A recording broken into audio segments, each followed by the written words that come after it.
Hi friends, நான் தான் உங்கள் காயு பிரக்யா பேசுகிறேன். இன்றைக்கி ஈஸியாக ரசம் எப்படி வைக்கிறதுன்றத பற்றி சொல்லி கொடுக்கலான்னு தான் இருக்கேன். ஸோ நம்ம சேனலுக்கு இப்போ தான் ஃபஸ்ட் டைம் வரீங்கன்னா நம்ம சேனலை மறக்காமல் சப்ஸ்கிரைப் பண்ணிக்கோங்க. மறக்காமல் கீழே இருக்க பெல் பட்டனை கிளிக் பண்ணிக்கோங்க. நம்ம சேனலுக்குள்ளே போகலாம்.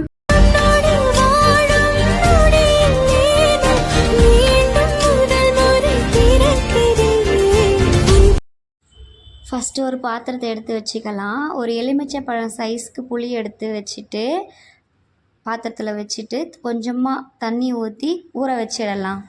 ஃபஸ்ட்டு ஊற வச்சுட்டு ஓரமாக வச்சிடலாம். சுடு தண்ணி போட்டு ஊற வைக்கலாம்.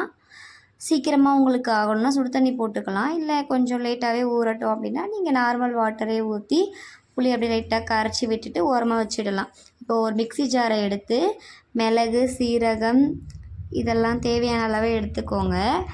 எடுத்துக்கிட்டு ஒரே ஒரு காரம் எப்படி வேணுன்றதை பார்த்துட்டு ஒரு சின்ன அளவுக்கு கொஞ்சமாக தேவையான அளவு பூண்டு மட்டும் எடுத்துக்கோங்க.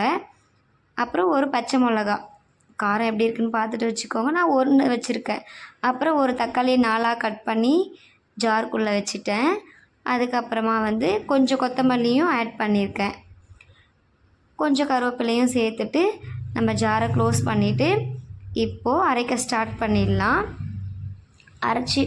அரைச்சிட்டே இருக்கும்போது பாருங்கள், ரொம்ப நைஸாக அரைச்சிட வேண்டாம். கொஞ்சம் குறைன்னு இருக்கிற மாதிரியே அரைச்சிக்கோங்க. தக்காளிலாம் நசுங்கிடணும். அதுலேயே நசுங்கி முடிஞ்சிச்சான்னு ஓப்பன் பண்ணி பார்க்கலாம். ஓகே, நல்லாவே அரைஞ்சிருக்கு. இதை தனியாக எடுத்துட்டு நம்ம கரைச்சி வச்சுருக்கோம்ல, புளி ஊற வச்சு வச்சுருக்கோம்ல, அதை நல்லாவே கரைச்சிட்டு தேவையான அளவுக்கு கரைச்சி வச்சுக்கணும். கரைச்சிட்டு அது மேலே இருக்க திப்பி எல்லாமே எடுத்து ஓரமாக வச்சுடுங்க. உங்களுக்கு எந்த அளவுக்கு ரசம் வேணுமோ அந்த அளவுக்கு தேவையான அளவுக்கு கரைச்சி வச்சுக்கோங்க. நான் இவ்வளோண்டு எடுத்திருக்கேன். இப்போ நம்ம அரைச்சி வச்சுருக்கோம்ல, அந்த பூண்டு மிளகு எல்லாமே எடுத்து இதில் போட்டு மிக்ஸ் பண்ணிக்கலாம்.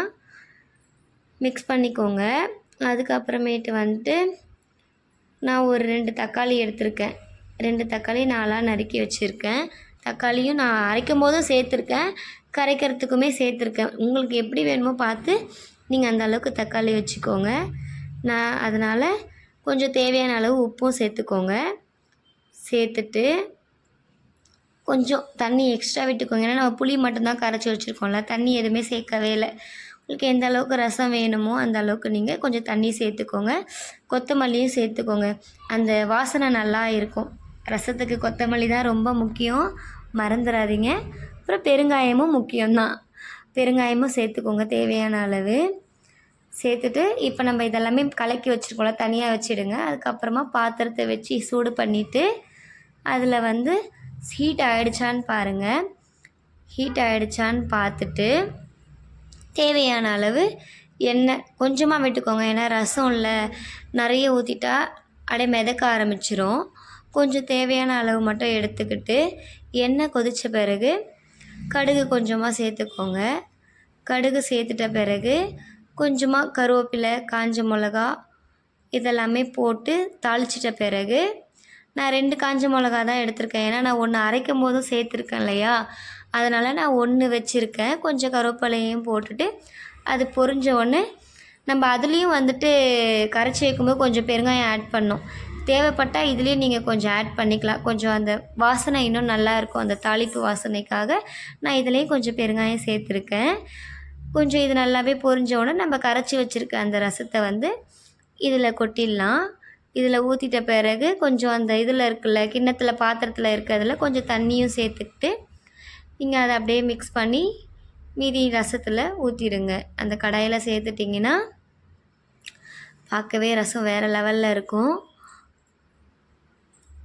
கொஞ்சம் கொதி வர வரைக்கும் வெயிட் பண்ணணும். கொஞ்சமாக எக்ஸ்ட்ரா மஞ்சத்தூள் போட்டுக்கோங்க. போட்டிங்கன்னா தான் கொஞ்சம் அந்த கலர் சேஞ்ச் ஆகும். போட்டு நல்லா மிக்ஸ் பண்ணி விட்டுட்டு ஒரு 5 செகண்ட் இல்லை 10 செகண்ட் வரைக்கும் அது வெயிட் பண்ணுங்கள். கொஞ்சம் ஹீட் ஆன உடனே கொதி வர வரைக்கும் நம்ம வெயிட் பண்ணணும். ஸோ இங்கே பாருங்கள், இப்படி பபிள்ஸாக வந்திருக்குல்ல. ஸோ அந்த மாதிரி வர அளவுக்கு நம்ம வெயிட் பண்ணிக்கிட்டே இருந்தோன்னா நமக்கு சூப்பரான ஒரு ரசம் ரெடி ஆகிடும். ஸோ நமக்கு அதுக்கான ரொம்ப கொதிக்க வச்சிடக்கூடாது. இந்த மாதிரி ஓரளவுக்கு பபிள்ஸ் வந்துச்சுன்னா நம்ம கேஸை ஆஃப் பண்ணிக்கலாம். ஒரு கலரிட்டு தேவையான இந்த கொதி வர நேரத்தில் நீங்கள் ஒரு டம்ளர் தண்ணியையும் ஆட் பண்ணிக்கலாம். அதுவும் நல்லா தான் இருக்கும். இல்லை வேண்டாம் அப்படின்னா கூட நீங்கள் சேர்த்துக்க வேண்டாம். ஓகேங்களா? இதுதான் மணக்க மணக்க ரசம். எப்படி இருக்குது? ட்ரை பண்ணி பாருங்கள். பாய் பாய்.